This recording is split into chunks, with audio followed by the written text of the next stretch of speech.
안녕하세요. 오늘 저희가 함께 깊이 파고들 자료는 백영기 목사의 마가복음 4장 강의입니다. 21절에서 25절, 딱 5구절에 대한 해설인데요. 이 짧은 구절에서 우리가 무언가를 배울 때의 태도, 여기에 대한 아주 놀라운 통찰을 뽑아냅니다. 오늘 저희의 임무는 이겁니다. 등불을 등경 위에 둔다. 이 단순해 보이는 비유가요, 사실은 우리가 정보를 받아들이는 자세와 어떻게 직결되는지, 그리고 그 자세가 왜 우리의 성장을 결정하는지 한번 파헤쳐 보는 겁니다. 이게 또 중요한 게 그 유명한 씨 뿌리는 비유 바로 뒤에 나온다는 점이거든요. 아, 맞아요. 강의에서도 그 맥락을 굉장히 강조하는데 이건 그냥 별개의 이야기가 아니고요. 씨앗이 뿌려진 그 마음밭이 구체적으로 어떻게 작동하는지에 대한 뭐랄까 심화 설명인 셈이죠. 아, 후속편 같은 거군요. 네. 예수님께서 지금 이렇게 말씀하시는 거예요. 자, 좋은 밭이 되기로 결심했습니까? 그렇다면 이제부터 당신이 듣는 그 방식을 점검해야 합니다. 핵심은 바로 듣는 태도인 거죠. 그렇군요. 씨 뿌리는 비유의 실전 가이드다. 이렇게 봐도 되겠네요. 좋습니다. 그럼 첫 번째 비유부터 한번 풀어보죠. 21절이 사람이 등불을 가져오는 것은 말 아래나 평상 아래에 두려 함이냐라고 묻잖아요. 강의에서 이 등불을 하나님의 말씀으로 해석하죠. 네, 맞습니다. 근데 등불을 숨긴다는 이 비유가 단순히 그냥 믿음을 숨기지 마라, 이 정도 뜻보다 훨씬 깊은 의미가 있더라고요. 바로 그겁니다. 핵심은 삶의 우선순위 문제로 바로 연결이 돼요. 우선순위요? 네. 여기서 말이라는 게 곡식재 놓은 바구니거든요. 그러니까 경제활동, 먹고 사는 문제를 상징하고요. 평상은 휴식이나 개인적인 안락함 같은 걸 뜻하겠죠. 아, 등불, 즉 말씀을 이런 것들 아래에 둔다는 건 말씀을 내 삶의 결정적인 기준이 아니라 여러 옵션 중 하나 혹은 2순위, 3순위로 그냥 밀어낸다는 의미입니다. 그럼 등불은 어디에 둬야 하는 건가요? 당연히 가장 높은 곳, 등경 위에 둬서 방 전체를 비추게 해야죠. 내 삶의 모든 영역을 판단하는 유일한 기준으로 삼아야 한다는 겁니다. 강의에서 그래서 던지는 질문이 더 날카롭게 다가왔어요. 당신의 삶에서 가장 어둡고 힘들어서 기도를 많이 하는 영역, 예를 들어 직장 문제, 자녀 문제, 재정 문제 같은 곳에요. 과연 말씀이라는 등불을 정말 켜두고 있습니까? 이 질문 듣고 좀 뜨끔했습니다. 아, 그렇죠. 보통 문제가 생기면 기도는 진짜 열심히 하는데 정작 그 문제를 풀어가는 방식은 세상의 방법을 따를 때가 많거든요. 바로 그 모순을 짚어내는 거죠. 기도를 통해서 하나님의 도움을 구하면서 정작 문제 해결의 기준과 방식은 내 경험이나 세상의 지혜에 의존하는 상황 말입니다. 강의는 이걸 가장 기도를 많이 하는 곳에 역설적으로 말씀이 없는 상태라고 표현해요. 와, 그 표현이 정말 정확하네요. 그쵸. 등불을 등경 위에 둔다는 건요, 단순히 성경 구절 하나를 위안으로 삼는 걸 넘어서서 내 삶의 가장 복잡하고 어두운 영역을 판단하고 결정하는 그 최고 권위를 말씀에 두겠다. 이런 선언적인 행위인 셈입니다. 그렇군요. 내 생각, 세상의 기준을 등불 아래에 두고 말씀을 가장 높은 곳에 두는 그런 자리 바꿈이 필요하다는 거네요. 바로 그렇습니다. 자, 그럼 이렇게 말씀을 최우선 순위에 뒀다고 칩시다. 그런데 이걸 나만 알고 조용히 믿고 싶어하는 사람들도 많잖아요. 있죠. 바로 다음 22절이 이 문제를 다루는 것 같아요. 드러내려 하지 않고는 숨긴 것이 없고 나타내려 하지 않고는 감추인 것이 없느니라. 이 약간 수수께끼 같은 말이 그 샤이 크리스천 현상이랑 연결이 되죠. 네. 강의에서는 이 구절을 믿음을 개인적인 영역에만 이렇게 가둬두려는 태도에 대한 경고로 해석합니다. 세상의 시선이나 불이익이 두려워서 나는 교회 다니는 티 안 내고 조용히 믿을 거야 다짐하는 사람들 있죠. 강의에서 농담으로 국정원 요원보다 자디신앙을 더 잘 숨기는 사람이 있다고까지 하는데요. 그 정도인가요? 근데 예수님의 말씀은 아주 명확합니다. 애초에 진리라는 건 숨길 수 있는 성질의 것이 아니라는 거죠. 빛이 어둠을 저절로 몰아내듯이 진리는 스스로를 드러내는 속성이 있다는 겁니다. 그러니까 나 혼자 조용히 믿는다. 이게 원리적으로 불가능하다는 말이군요. 네, 그런 셈이죠. 내가 의도하든 안 하든 내 가치관이나 말이나 행동을 통해서 내 안에 있는 게 드러날 수밖에 없다. 이런 뜻으로 들리네요. 바로 그렇습니다. 진리를 품고 있는데 삶에서 아무런 변화나 흔적이 나타나지 않는다. 그건 어쩌면 내 안에 등불이 꺼져 있거나 아주 희미하다는 반증일 수 있다는 거죠. 이건 남에게 보여주려고 억지로 행동하라는 의미가 절대 아니고요. 진짜 빛이 있다면 그 빛은 새어나올 수밖에 없다. 이 진리의 속성에 대한 이야기입니다. 숨기려는 노력 자체가 무의미하다는 선언이죠. 알겠습니다.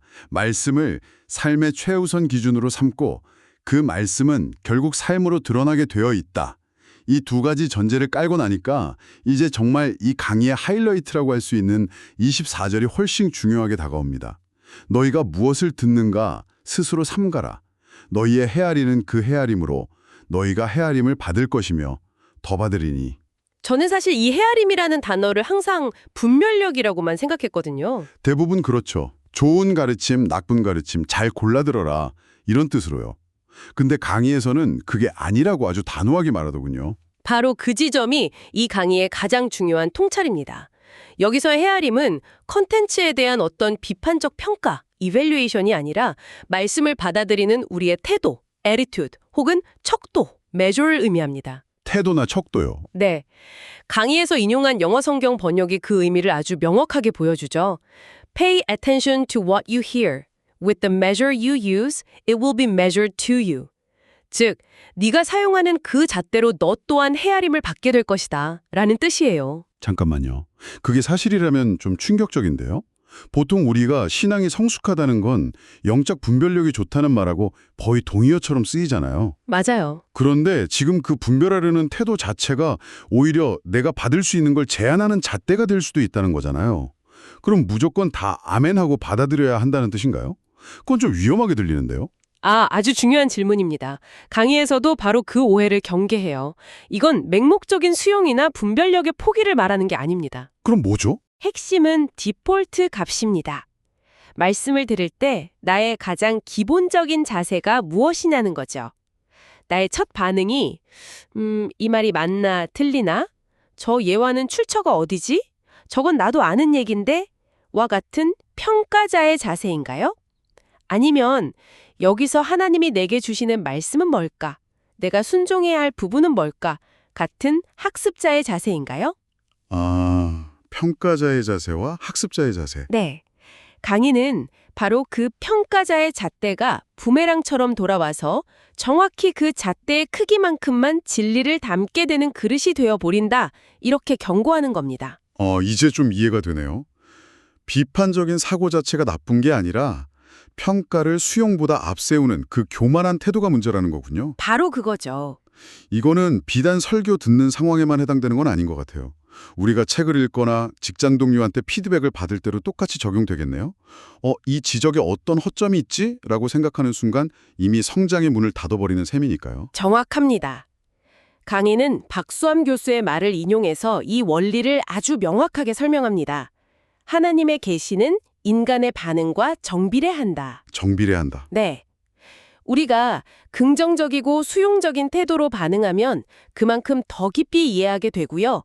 반대로 부정적이고 평가적인 태도로 반응하면 들어도 깨닫지 못하게 된다는 거죠. 결국 예배나 성경 공부 시간이 설교자나 가르치는 사람을 평가하는 시간이 아니라 그들의 말을 통해 내게 들려주시는 하나님의 음성을 듣는 시간이 되어야 한다는 그 본질을 다시 일깨워 주는 겁니다. 스스로 내 그릇의 크기를 결정하는 셈이네요. 그렇죠. 하나님의 계시는 인간의 반응과 정비례한다. 이 문장이 계속 머릿속에 맴돕니다. 결국 내가 얼마만큼 열려있는지에 따라서 하나님이 부어주시는 양도 달라진다는 거니까요. 이 원리를 생각하면서 마지막 25절을 보니까 완전히 새롭게 보여요. 있는 자는 받을 것이요. 없는 자는 그 있는 것까지도 빼앗기리라. 솔직히 이 구절만 딱 떼어놓고 보면 굉장히 냉정하고 불공평하게 들렸거든요. 네, 그렇게 보일 수 있죠. 마치 잘하는 사람만 계속 밀어주는 것 같고요. 이게 정말 방금 이야기한 그 수용적인 태도 하나만으로 갈리는 문제인가요? 네, 강의는 정확히 그 지점을 파고듭니다. 이 구절을 영적 부익부 빈익빈 현상으로 설명하면서 그 기준이 바로 영적 수용성이라고 말합니다. 아, 영적 수용성. 네. 여기서 있는 자는 돈이나 지식이 많은 사람이 아니라 방금 우리가 나눈 그 수용적인 태도를 가진 사람입니다. 말씀을 판단하거나 재단하지 않고 순종하려는 마음으로 받는 사람이죠. 그런 사람은 더 받게 된다. 네. 이런 사람은 말씀을 읽거나 들을 때마다 새로운 깨달음을 얻고 영적으로 성장하는 선순환을 경험하게 됩니다. 이게 바로 더 받는 상태인 거죠. 그럼 반대로 없는 자는 그 수용적인 태도가 없는 사람이겠군요. 끊임없이 자신의 경험과 지식이라는 잣대로 말씀을 재단하는 사람. 맞습니다. 그런 사람은 설령 처음에 말씀의 씨, 즉 있는 것을 받았더라도 그 비판적이고 딱딱한 마음에 박해서는 뿌리를 내리지 못해요. 결국 그 씨앗마저 말라버리거나 새가 와서 쪼아먹어버리죠. 이것이 있는 것까지도 빼앗기는 상태입니다. 와, 우리의 듣는 태도가 단순히 지식을 습득하는 차원을 넘어서서 우리 영적 성장 궤도 전체를 결정한다는 점에서 정말 무서운 경고이기도 합니다. 듣는 태도 하나가 영적인 빈부격차를 만들어낸다니 정말 심각하게 돌아봐야 할 문제네요. 강의에서는 이 더 받는다는 긍정적인 측면을 마가복음 10장의 약속과 연결해서 더 구체적으로 설명하더군요. 네, 아주 중요한 연결입니다. 마가복음 10장에 보면 베드로가 예수님께 우리가 모든 것을 버리고 주를 따랐습니다 라고 말하잖아요. 네, 그랬죠. 그때 예수님께서 약속을 주십니다. 나와 복음을 위하여 집이나 형제나 자매나 어머니나 아버지나 자식이나 전토를 벌인 자는 현세에 있어 집과 형제와 자매와 어머니와 자식과 전토를 100배나 받되 박해를 겸하여 받고 내세의 영생을 받지 못할 자가 없느니라. 이 약속이 헤아림의 원리가 어떻게 작동하는지를 보여주는 최고의 사례죠. 말씀을 수용하는 태도를 넘어서 그 말씀을 따라 실제로 자신의 소중한 것을 버리는 순종의 행동으로 나아갔을 때 하나님이 100배로 더해 주신다는 거군요. 바로 그렇습니다. 더 받으리니 라는 말씀의 구체적인 성취라고 볼 수 있겠네요. 네, 수용적인 태도로 말씀을 듣는 것이 있는 자의 시작이라면 그 말씀에 따라 삶의 결단을 내리고 순종하는 것은 더 받는 단계로 나아가는 과정입니다. 물론 거기에는 박해를 겸하여 받고라는 현실적인 어려움이 따르지만 그 과정을 통해 하나님이 주시는 풍성함을 경험하게 된다는 거죠. 결국 우리의 듣는 태도가 삶의 태도로 이어질 때 이 영적 부익부의 원리가 극대화되는 겁니다. 자, 그럼 오늘 나눈 이 모든 이야기가 지금 이 방송을 듣고 있는 당신에게 무엇을 의미할까요? 우리는 등불에 대한 짧은 비율에서 시작해서 우리가 무언가를 듣고 배울 때 가져야 할 내면의 자세에 대한 깊은 분석까지 함께했습니다. 핵심은 명확합니다. 우리의 자세가 모든 것을 결정한다는 사실입니다. 모든 것을요? 네. 말씀을 내 지식과 경험으로 평가하고 재단하는 그 평가자의 자세는 결국 내가 가진 작은 깨달음마저 잃게 만들 수 있습니다. 반면에 순종하려는 마음으로 말씀을 받는 학습자의 자세는 더 크고 깊은 진리로 우리를 인도하고요.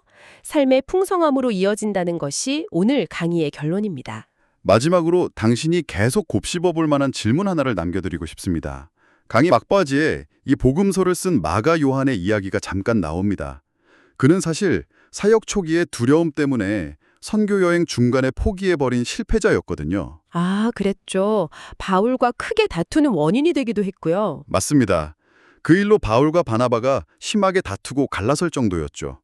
하지만 그런 그가 나중에는 베드로의 영적인 아들이라고 불리면서 초대교회의 핵심 인물로 성장합니다. 대체 그에게 무슨 일이 있었던 걸까요?